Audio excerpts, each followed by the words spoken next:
Okay, everyone, welcome back. We are into a new topic, and this new topic is descriptive statistics. And so I'm starting from the first slide on that PowerPoint presentation, and now moving to the second on statistical notation. This is just to get down some different notations, primarily if we were working with formulas, which we're not going to calculate standard deviation by hand, but we will calculate some mean and some median and mode. More on that in a couple minutes. But I just wanted to give some time to talk a little bit about notation that you tend to see in journal articles, and the main one is capital N. Uh, Practically, that means the number of cases you have in a sample. So if your study had 120 people in it, capital N would equal 120. Lowercase n is a number of cases within a group in a sample. So each sample may have two, three groups possibly.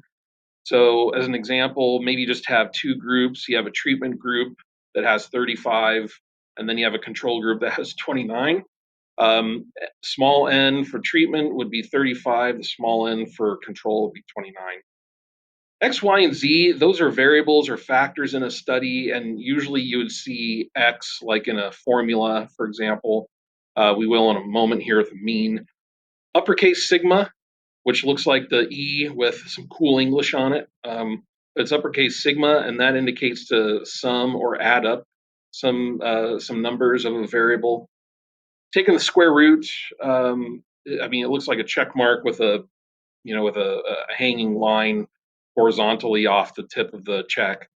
And then the mean is symbolized with capital M italicized, and standard deviation is symbolized with capital SD italicized.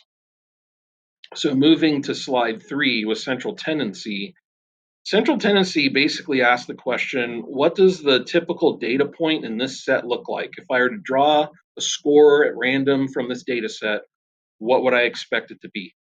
So data is a plural term for datum. Datum is singular and refers to an individual score. So central tendency asks the question, where is the center point in this data set? Do the scores cluster around some kind of middle point? And there's three ways you can assess central tendency. You can either calculate a mean, which can be done with ratio or interval data. Those are continuous forms of data.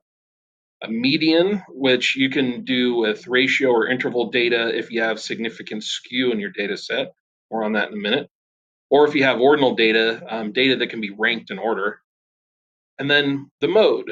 The mode is appropriate for all scales of measurement, and really it's the only thing you can do if you have nominal data, which basically just refers to frequency count.